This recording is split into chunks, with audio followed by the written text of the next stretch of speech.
Many traditional cultures are tied closely to the land, and Malaysia is no different. For example, Mat Kilau, the legendary Malay warrior, was said to have lived 122 years, thanks in part to his practice of mandi umbun, or bathing in forest dew. Today, studies confirm the positive effect that green spaces have on our physical and mental health. So how did we end up living in cities like this?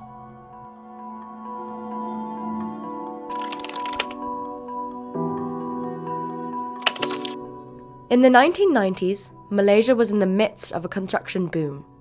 Our wealth was rising and development was rapid.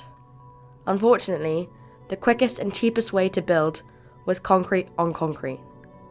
So at that time, the main issue that I noticed from urban design perspective is that the cities are losing character in the sense that the many historical parts are being demolished. So that was the main issue, apart from our city is not giving us comfort in the sense of we can't walk comfortably and also safely.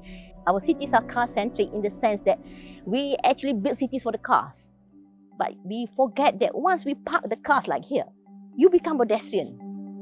This is why today we see a lack of covered pedestrian walkways, more car parks than public parks, and incomplete developments that leave people unable to walk to their local shops and schools. This means many of us are forced to use cars, which leads to traffic jams, air and noise pollution. But aside from not being calming, all this concrete has a much darker impact.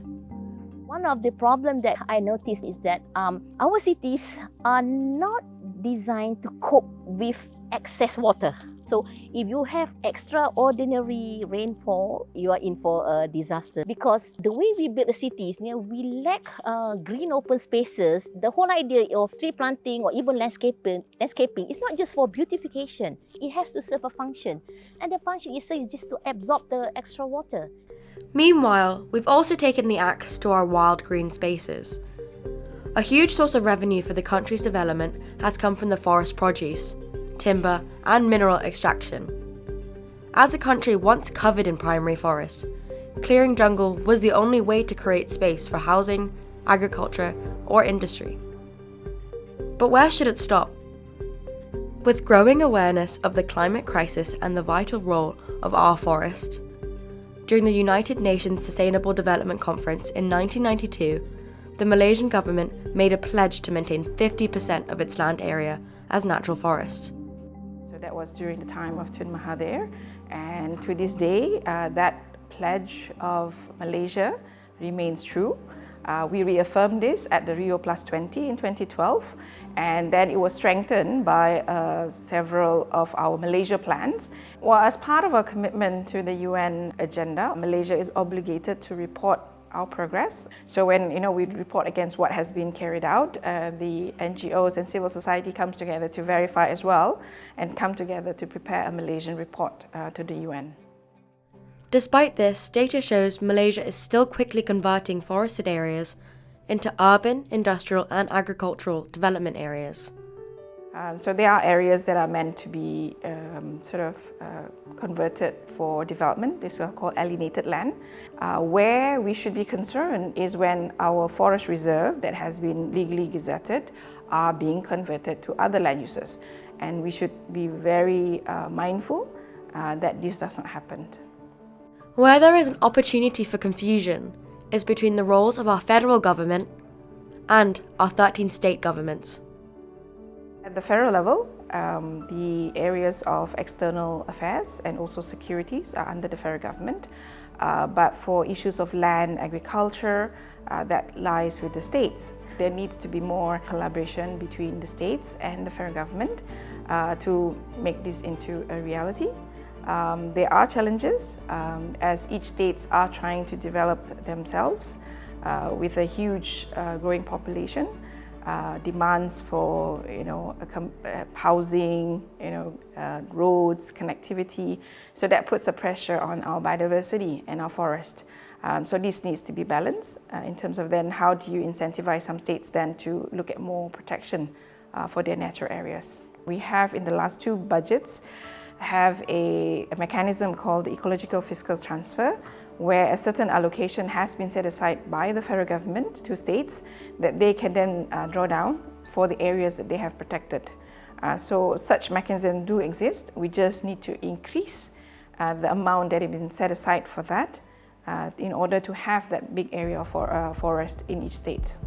While watchdogs continue to monitor our protected forest areas, it is possible to reclaim and regreen parts of our cities. Around the world, urban planners, designers, and architects have already pioneered novel ways to make cities more sustainable and human-friendly. One example of a green lung saved from development here in Malaysia is Taman Tugu in the heart of KL. The 66 acres of secondary forest were being considered for conversion into a theme park, while other developers were pursuing the land for commercial development. In the end, Khazanah National was able to convert the site into a free public park. This is a prime land for commercial development, because it's a smack in the city centre. But the fact that we are able to preserve it, to give it as a public space, this is something good. The same with the Lake Titi Wangsa. Cities around the world have each adopted their own green space policies, which serve as a guideline for how much urban green space should be maintained per resident. For example, in Los Angeles, it's almost 50 square meters per person, and in Pakistan, it's just 5.2. In Malaysia, the National Urbanization Policy set a standard of 20 square meters per resident, or 10% of the development area for public open space. However, this is just a guideline. In Penang, for instance, City Hall decided they're only able to provide 4 square meters per resident, and will consider rooftop gardens as part of this allocation. Even if the 10% requirement is followed through, it doesn't necessarily mean that the space provided is functional. Say, for example, if you just do the playing field in the spaces left over after planning, after putting all the buildings, then whatever spaces is left, and if it's part of the requirements of meeting the 10% requirement of open spaces, then the project can be allowed. But if this kind of spaces is not been designed, then you will find a situation whereby the play area is in an isolated place. It's not centrally located, and the environment is not walkable. Dr. Shuhana believes this happens because of the lack of design in our cities. In Malaysia, our cities are created in 2 stages. First, city planners create blueprints that allocate different zones for commercial, residential, and green areas. Then, the local authorities hire architects to design individual buildings. The missing link, says Dr. Shuhana, are urban designers. Urban design is a field of expertise which bridges the gap between urban planning and architecture. The ultimate goal of any urban design exercise is to achieve the sense of place, to create cities with identity, and at the same time meeting the needs of the people, giving them comfort, safe environment, an environment that is inclusive of everybody. I give you an example. What is meant by walkable environment? It's not by putting just pedestrian footpath, you say that's walkable. Because walkable means is ability for people to walk and enjoy the environment in a safe and comfort situation. And we are in a tropical country. Our condition is hot and humid climate. So if you put all these public facilities in a place where there's not enough shades, it's not comfortable to walk, then there's no point of having the spaces, because as far as design is concerned, it doesn't give the quality environments. Urban design, we are not just talking about quantity, just providing it. We are concerned about quality. Sadly, well-designed, cooling, safe, walkable cities still seem a long way off.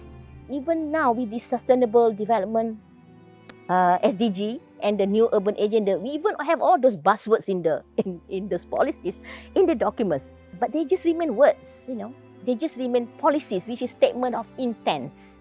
But what is more important for the public? I mean, people like you and I. What is being given to us, What is the environment that we are stuck with? What good is policy if you're not serious of implementing? Protecting green spaces is not an abstract or distant concept. Just take half an hour to sit in a park, walk along a beach, or hang some millennial potted plants on your balcony and see how you feel. The effects are both immediate and urgent.